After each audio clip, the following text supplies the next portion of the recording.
Le premier indice que l'homme est un imposteur est survenu à cet événement contre le fractionnement à l'île d'Anticosti.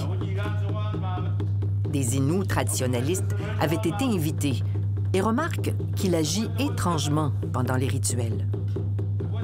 Là, il est en train de faire de la fumigation, beaucoup de fumée. Ça, c'est pas normal.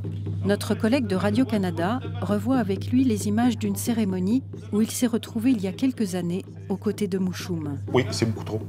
Parce que quand on fait de la fumigation, on tient compte des gens qui sont asthmatiques. Ils ne respectent pas l'ordre. Parce que c'est comme une convention entre pratiquants.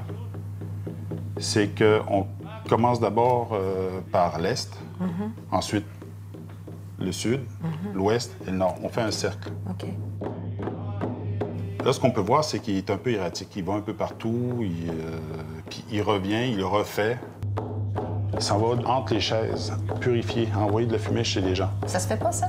Normalement, c'est qu'on demande aux gens de venir, s'ils veulent. On s'en va pas imposer une fumigation. Il se fait appeler Mouchoum, c'est-à-dire grand-père en Innu. Mais son vrai nom est Marcel Grondin. À moins qu'il soit atteint d'Alzheimer avancé, non, il n'y a pas les connaissances minimales. Pour un traditionnaliste, c'est toutes des choses normalement qui sont sues. C'est de la base. Donc, il sait rien. C'est rien. Il prétend que les aînés de Mashteuiash ou de cette région-là lui ont enseigné depuis l'âge de 6 ans. Oui. À moins qu'il soit atteint d'Alzheimer avancé, non, il n'y a pas les connaissances minimales. Ah oui.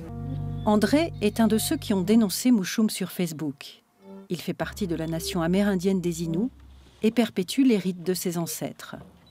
Nous, on a souffert en tant que Première Nation. On continue à souffrir de divers degrés. Et lui, il se sert de cette souffrance pour pouvoir abuser de gens qui sont en quête de guérison puis qui ont besoin d'aide. Oui, je comprends. Puis vraiment en méprisant ce qui est sacré.